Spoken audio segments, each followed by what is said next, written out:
Hey everyone, welcome back to my channel. Before I get started, if you are new here, I am a holistic health coach and yoga instructor, and I talk all about things holistic health to help you achieve easy periods, smooth digestion, and glowing skin. So if these are things that you are interested in, make sure to hit that subscribe button down below and also leave a thumbs up if you are enjoying this video, because it really does help my channel out with the algorithm. So be sure to do that if you like what you have to hear today. I'm going to be talking all about eating healthy on a budget, because I know that many of us are on budgets and we want to eat healthy, but sometimes it can feel kind of overwhelming. So this is something that I have been utilizing for many years. It's something that my husband and I have decided that we want to plan for our budgeting so that way we can eat healthy food. And this is something that we've been doing for a very long time. And when we first started, I wanted to make sure I had a pretty big budget, so I did cut back on other things that weren't really necessary, so that way I could afford to spend a little bit more money on some like luxury items. But you can totally do this and eat healthy without having to go the extra mile and spend extra money. So that is exactly what I'm going to be talking about, so let's get into it. The first thing, and it is super important, is to plan your meals. So this can look like anything from a little book that you have for, we're gonna be eating these meals on these days, and we can also freeze the meals. You can use a crock pot, but just planning your meals by using common ingredients around the house and things that, like I said, leftovers that are in the freezer. This is a really great way to plan your meals and to maximize the most bang for your buck. The second thing would be to use a shopping list. So shopping lists are really important. This is something that I've been using for many years as well. I do have a little booklet, and I write everything that I need on the book, and then I calculate how much I spend at each store, and then I total it out. That's a really great way to get a breakdown of how much you're actually spending. So when you're creating a shopping list, this can really help, so that way you don't kind of steer off from what you're trying to get at the store. Because when you're shopping hungry and you don't have a list,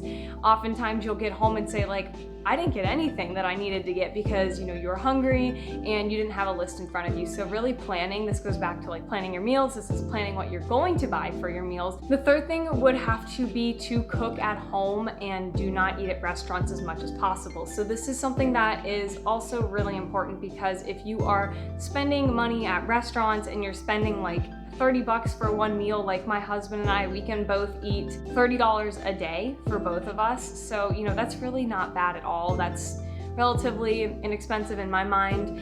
And, when you go to a restaurant, you often spend $30, $40, $50+ on a meal. And if I can feed myself for $15 a day, I mean, that really goes to prove to you that it is really cost effective to cook at home. And not only that, but when you're going to a restaurant, you are going out and you're getting a bunch of additives like vegetable oil, food dye, etc., that are put into your food. So when you're going out to restaurants, you don't know what's in the food, you don't know the quality of it, and it's just more pricey. So cooking at home and planning your meals is always going to be more cost effective. The fourth thing would have to be to buy frozen and buy in bulk. So if you're not gonna buy frozen produce, I would highly recommend to buy seasonally. Not only is this better for the environment, but it's also better for your gut microbiome, and just the pricing as well is going to be a lot more affordable if you are shopping with what is in season. So doing that can really cut the cost of your grocery bill down, and it's something that I've been doing for a while. And just buying frozen, the quality is pretty much the same. It's probably going to be better, because when they freeze it, they harvest the food, they harvest the crop, and then they put it to freezer right away, versus it being shipped to a grocery store waiting for you to pick the food up. So freezing it, the quality is not going to be diminished at all if you're picking up frozen vegetables or fruits. So that is something that you can also do, and it is a huge money saver. Number 5 would be to buy in bulk. So this looks different for different situations, but maybe that could be going to a bulk store. I know that this is not really the best option, because you're still supporting mega corporations, but if you are on a really tight budget and you're just trying to get by, this can be really helpful for the meanwhile. And also another example would be like buying a whole chicken rather than just cutlets, or even seeing if the butcher or whoever you are talking to will give you a better price if you buy extra quantity that you might not need at that time, but you can put it to freezer. So always ask your butcher if that's something that they can do for you. And yeah, just seeing if you can buy larger quantities of things, sometimes that is a lot more cost effective.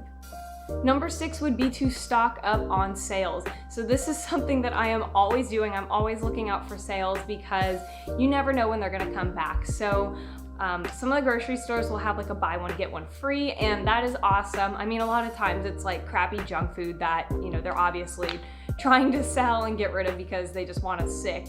But sometimes they will sell like really healthy stuff, like the epic pork rinds. It's just like pork skin and like salt, and they'll have that like BOGO, and that's really cool. So I will go and I will buy extra of these that I don't really need at the time, but I can just put them to the side. Or even like organic frozen produce, they'll have that on sale, or they'll have that buy one get one free. So always be on the lookout. It seems like they're starting to come out with healthier options for buy one get one frees and for discounts and stuff. So you never know, you just have to look around and see what you can find. But sales and discounts are always going to be your best friend when you are trying to save money on groceries. Number 7 would be to go directly to the farmer. So this is going to cut out the middleman, so to speak. So the grocery store, you're gonna pay a little bit extra because they are, being paid to have to hold their items and to be shipped there and to do all the sales and marketing and stuff. So you are gonna pay a little bit more of a price to go to a grocery store for certain items, whereas if you go directly to the farmer, they can cut that price down and you can get exactly what you need, and the quality is going to be a lot fresher. So if you can maybe find a farmer in your area, maybe they have like a co-op and you can get like fresh vegetables and stuff. But I'm always a huge fan of farmers, and they've always been really great to me, very knowledgeable, and they're always willing to teach you stuff too. So, I feel like that's kind of a trade-off as well, because you're not just going to the grocery store and picking up the food. I've had very intellectual conversations with a lot of farmers. They've taught me certain things about growing vegetables and raising meat birds and laying hens and stuff. So, that's also something to take into consideration. You're also gaining knowledge when you're going to them. It's a little bit off topic, but I did think I should mention that because it is important.